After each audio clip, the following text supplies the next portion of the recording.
विजय विजय कुमार बंधु जी, आपसे मैं जवाब चाहूंगी, क्या वाकई इस फैसले से जुडिशरी का जो ये फैसला आया है, यहाँ पर जजेस को पुरानी पेंशन देने की जो बात सामने आई है, अब उसके बाद आप लोग क्या कह रहे हैं?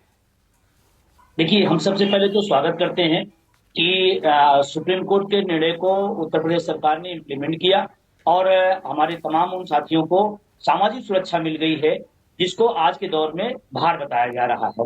अगर कोई व्यक्ति 30 साल 35 साल कहीं सर्विस करता है, किसी सरकार को देता है, देश के लिए अपना ज्ञान अपना समय देता है और रिटायर होने के बाद उसको इस बात के लिए सामाजिक सुरक्षा न दिया जाए कि भार है।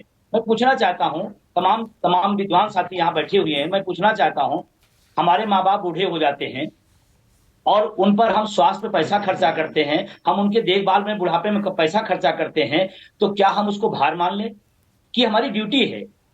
वो हमारी ड्यूटी है। जैसे हम अपने माँ बाप की बुढ़ापे में उनकी रक्षा करते हैं, उनकी सुरक्षा करते हैं, उनके स्वास्थ्य का ध्यान करते हैं, उसी तरह से जो कर्मचारी सरकार को या इस देश को दिया है उसकी ड्यूटी बनती है। पहली बात तो हम बड़ी निवेदन के साथ करना चाहता हूं, पुरानी पेंशन को भार न कहा जाए। अगर भार कहा जा रहा है तो देश के सेना को दिया जा रहा है, इसका मतलब ओपीएस उनको दिया जा रहा है, वो भी भार है। और ये बहुत गलत बात है। देश के माननीय लोग पेंशन लेते हैं, क्या वो भी देश पर भार है? भार शब्द हटाया जाए, ये सामाजिक सुरक्षा का विषय है। और बहुत सारे लोग बार बार कहते हैं कि आर्थिक दिक्कत आ रही है। हमको ये बता दें, आज करीबन 10 साल लगभग 2004 के बाद से आज लगभग 20 साल पूरे होने जा रहे हैं। जो पैसा बचा उस देश का, वो पैसा कहां गया? पुरानी पेंशन पर जो पैसा बचाने का माध्यम बताया जाता है, वो पैसा गया कहां? वो किस डेवलपमेंट में लगा है, हम ये भी जानना चाहते हैं। और जो सरकारें, पश्चिम बंगाल ने आज तक पुरानी पेंशन बंद नहीं किया, क्या पश्चिम बंगाल रसातल में चला गया? मैं पूछना चाहता हूं। आप अगर इंडेक्स देखेंगे, राष्ट्रीय इंडेक्स देखेंगे, तो उसमें आज भी छठे नंबर की व्यवस्था में आती है। तो कैसे हम मान लें कि पुरानी पेंशन लेस हो जाती है? दूसरा एक जो गंभीर सवाल मैं आपसे पूछना चाहता हूं, अग्निवीर, इसी देश में अग्निवीर पैदा किया जाएगा, इसी देश में राजनेता पेंशन वीर हैं। बताओ, गरीब गुरु और किसान मजदूर का बेटा देश की सेना में जाएगा, वो अग्निवीर बनेगा, और एसी में बैठा हुआ व्यक्ति एक पेंशन नहीं, दो पेंशन नहीं, तीन पेंशन नहीं, चार चार पेंशन लेता है। विधायक अलग पेंशन लेता है, सांसद अलग पेंशन लेता है। एक बार हुआ तो एक बार लिया, दो बार तो उसमें वृद्धि कर लेते हैं, तीन बार हुआ तो और वृद्धि कर लेते हैं। वो भार नहीं है। मैं तो बड़ी विनम्रता से कहना चाहता हूं, ये बिल्कुल पैसे की समस्या नहीं है, नियत का सवाल है और नियत सही करना पड़ेगा।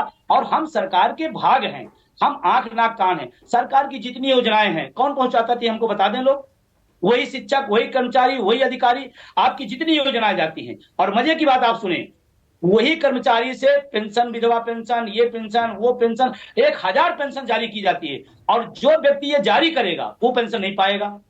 और रही एनपीएस की बात, मैं आपसे कहना चाहता हूं, जितने भी जिम्मेदार साथी है, एक बार एनपीएस की जो खूबियां बता रहे हैं, एक बार जितने लोग देश में एनपीएस में पेंशन पा रहे हैं, जो रिटायर हो गए एनपीएस की पेंशन पा रहे हैं 1200 1800, एक बार उनसे कहीं मिल लें और बताएं कि जिस आदमी का वेतन 40,000 था उसको 800 रुपए पेंशन मिल रही है, और आप बता रहे हो कि एनपीएस बहुत अच्छी है। अगर एनपीएस बहुत अच्छी है तो ये नियम औरों पर क्यों लागू नहीं होता है? ये नेताओं पर क्यों नहीं लागू होता? और नेता तो मैं बड़ी विनम्रता से कहना चाहता हूं, वो तो कहते हैं हम सेवक हैं, उनको वेतन भत्ते सुविधा की क्या जरूरत है? हम तो कहते हैं सर्वेंट हैं, ठीक हम है। आए हैं वेतन भत्ते के लिए।